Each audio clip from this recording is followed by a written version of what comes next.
Welcome to Elevate English. Elevate your English. Elevate your life. If you found this video informative, please like, share, and subscribe to the Elevate English channel. Let's start our story.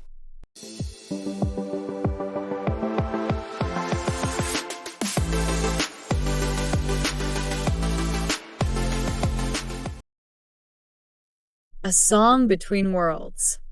Nestled in a sleepy coastal town where the ocean met craggy cliffs stood Lighthouse Records, a small music shop that had been a local treasure for decades. Its shelves were lined with vinyl records, from dusty classics to modern hits, and the scent of aged paper and polished wood filled the air. It was a haven for dreamers, collectors, and lovers of melodies that spoke to the soul. At the heart of the shop was Elena, a musician who had left the bustling city behind in search of quiet inspiration. She had inherited the store from her grandmother 2 years ago and spent her days repairing turntables, curating playlists, and watching the sunlight dance across the grooves of spinning records. Elena was content, or so she told herself.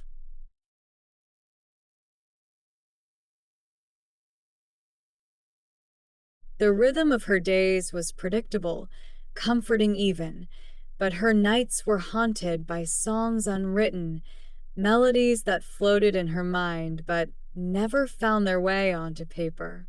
One morning, as she tuned the strings of her acoustic guitar behind the counter, the shop bell jingled. A man stepped inside, shaking rain from his coat.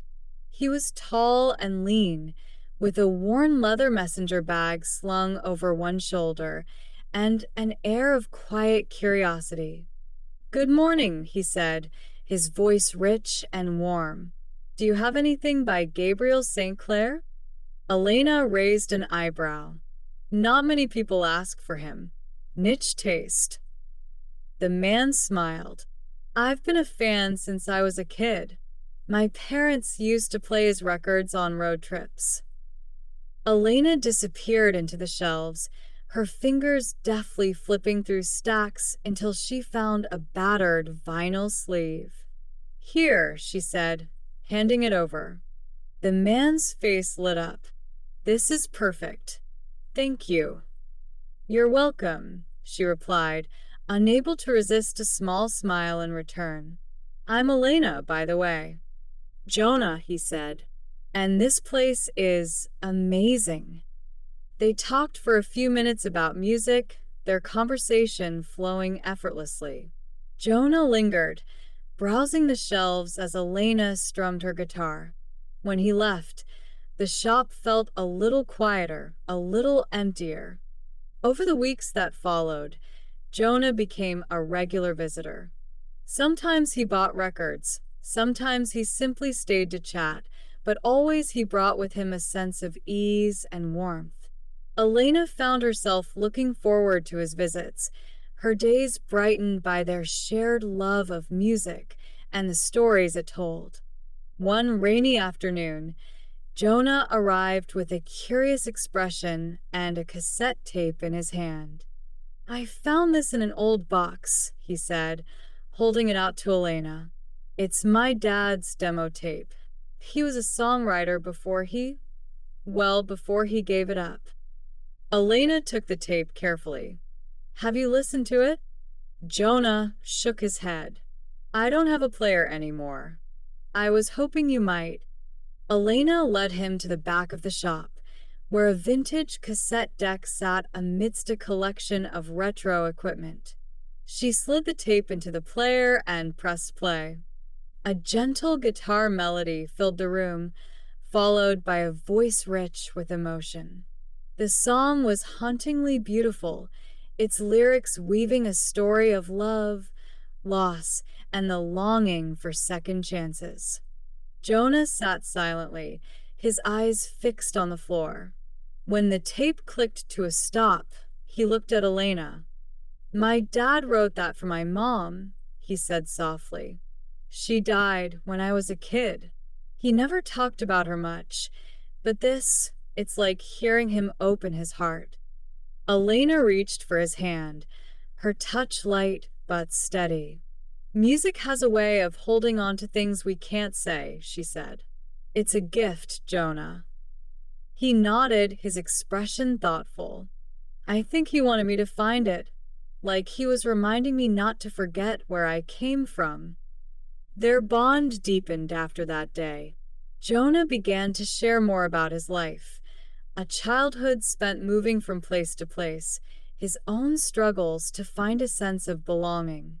Elena, in turn, opened up about the city she had left behind, her unfinished songs, and the weight of carrying on her grandmother's legacy. One evening, as the sun set over the ocean, Jonah suggested they write a song together. I'm not much of a musician, he admitted, but I think we could create something special. Elena hesitated. I haven't written anything in years. What if it's not good? Then we'll keep trying, Jonah said with a grin. The only way to fail is to stop. His enthusiasm was contagious, and soon they were sitting on the shop's worn sofa, Jonah jotting down lyrics while Elena strummed her guitar. Their first attempt was clumsy, their second slightly better, but by the third, a melody began to take shape. It was a simple song, a blend of their styles and stories, but it carried a raw, unpolished beauty that made them both smile. As the months passed, the song became their project, a thread that wove their lives together. Jonah started helping out at the shop, organizing shelves and learning how to repair turntables under Elena's guidance. Their friendship grew into something deeper, though neither dared to name it. Then one day a letter arrived for Jonah. It was from a prominent music producer who had heard about his father's demo tape and wanted to feature it in a documentary about forgotten artists. Jonah was thrilled but conflicted. Accepting the offer would mean traveling to the city and leaving the life he had begun to build in the town, and leaving Elena. You have to go, Elena said when he told her. This is your chance to honor your dad's legacy. Jonah searched her face. What about us? Elena's heart ached, but she forced a smile. We'll figure it out. Music brought us together, didn't it? It'll keep us connected, no matter where we are. Jonah left a week later, but not before recording their song in the small studio Elena had set up in the back of the shop. This isn't goodbye, he said as they hugged on the platform of the train station. No, Elena agreed, though her chest felt hollow. It's just the next verse. Months passed, and the shop felt quieter, without Jonah's laughter and warmth.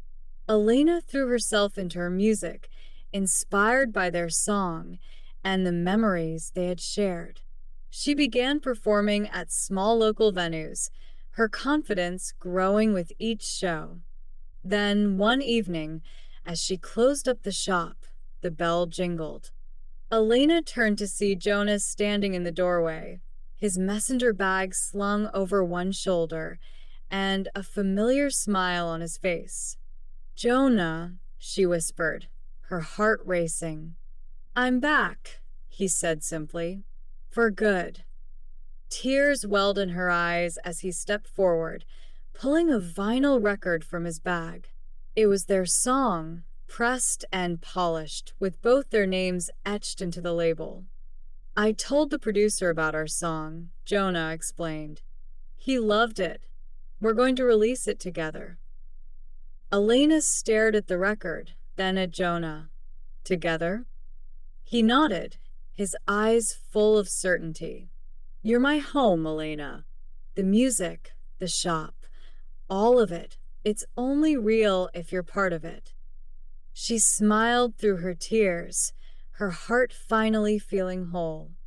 And as they played their song that night, the shop filled with the sound of laughter and love, their melody carrying into the world like a promise of forever.